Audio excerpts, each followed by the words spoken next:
Chapter 19. I was in her house again. Her mother was sitting at the kitchen table when I knocked, but it was her father who came from another room and let me in. "She's upstairs," he said. Her mother looked at me and smiled slightly when I went by, but she didn't get up or say anything. Her hands were folded around a cup. There were papers spread over the table in front of her. I went upstairs to Jessica's room.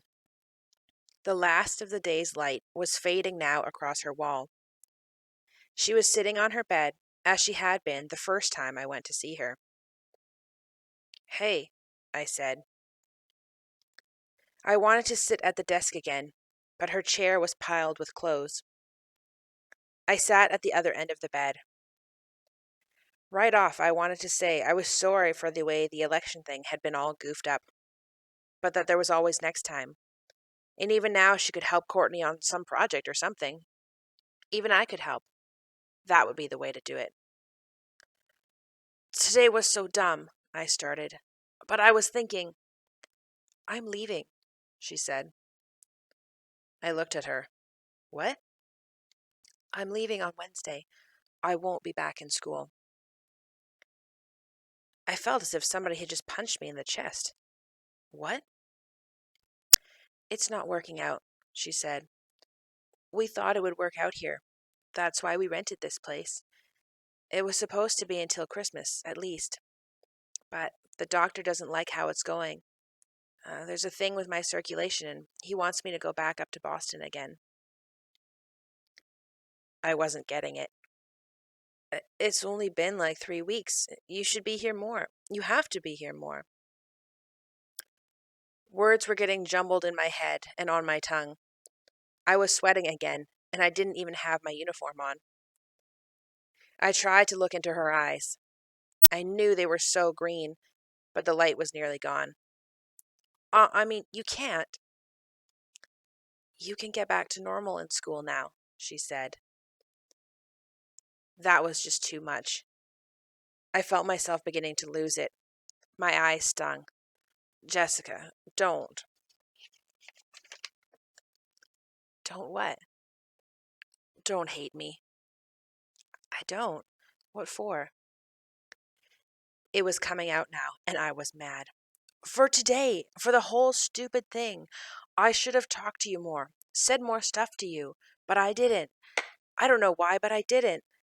I'm just like every other idiot." "No, you're not." "I didn't do anything." She breathed out, and then she said quietly, "It doesn't matter. I really have other stuff, important stuff, about getting better or not getting better. Every time I go to the hospital, I find out all over again about what really matters. This doesn't." I was shaking, imagining the hospital and then the car and Jessica on fire inside it. Tears started boiling up out of me. "But people are actually scared of you," I said, "of the way you look. They don't want you around. You have to hate them." I noticed she was trembling now, her hands shaking in her lap. "Sure, I hate them. You don't even know. But there are always some people who won't be that afraid."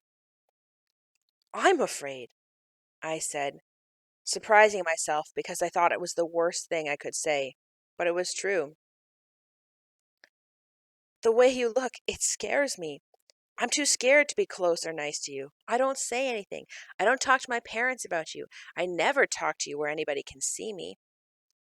Jessica laughed abruptly. "Who cares who sees you talk to me? Besides, you said my name. That was something." I turned to her. It was getting so dark in the room I almost couldn't see her face anymore. "You heard me?" The night sounds were starting outside her window. "You really have to speak louder," she said. "I'm such a jerk," I said, laughing and crying at the same time. "No one else heard it." "It's okay. Besides, I'd probably only get one vote, so I'd never win." Then you'd feel a lot worse. Yeah, I snorted. You'd be tied with me as the loser. A vote for Tom, she said. Even though I couldn't see, I could tell there was a smile on her face when she said that. You can tell if someone is smiling when they speak. For the next few minutes, we didn't say anything. I wiped my face and rubbed my hands on my pants. The room was almost totally dark now. As the minutes went by and we didn't speak, the silence went around and dropped down over us, like the night dropped into the room. It was strange, but it was okay. It was good. We were quiet, both of us, in her dark room.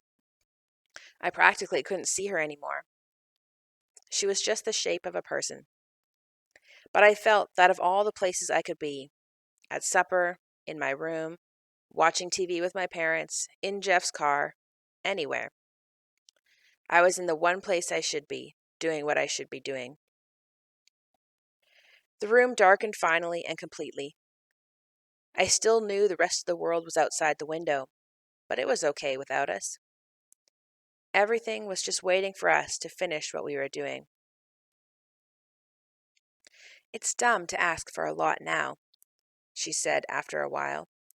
It took me a long time to figure it out, but when I throw up, or pass out, or hurt all over, or get some new test results, it seems stupid to want to be pretty, or to have friends, or to fit in, or to be in high school. I just feel amazed each time I wake up after a treatment and still know who I am. My mother was the first one with me when I woke up after the accident. She gave me this. She moved in the dark, and I just made out that she took the stuffed green frog from her pillow and held it up. You said you hated her. She shook her head. Sometimes. Then she said in a whisper, I was so afraid. Tom, do you know what I did when I woke up the first time after the accident? What? I asked her if I was still alive or if I had died. She turned to me. I was crying again. Isn't that the dumbest thing? And she didn't say anything. All she did was cry and cry. I guess she didn't know what to say. I didn't know then what I was like. Isn't that the dumbest thing, to ask if I was alive?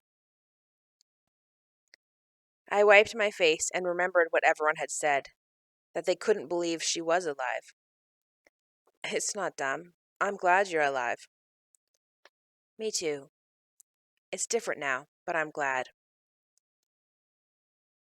It's a good thing to be, I said. You could do a lot with just being alive. She breathed out a quiet, almost laugh. Because you shouldn't ask for too much, right? You told me that. Boxes were being shoved downstairs, chairs thumped on the floor, silverware and dishes were clanking together. You have to pack? I saw her nod. Yeah, the moving people are coming in the morning.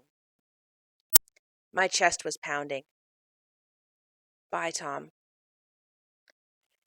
She was just a shape in the dark, and I leaned over and sobbed like a baby and hugged her. I haven't hugged my mother in probably 2 years. But while I held Jessica, it seemed the only thing to be doing. It was long. When I moved away, my cheek brushed against hers. It was wet, too. Bye. Outside, the street was empty, and the night was clear, quiet, and blue. When I got to my room, I lay in the dark for a while, just being quiet, as the cool air streamed over my bed. I imagined her face as it was now. It faded into the one in the picture, then moved away, and came back different still.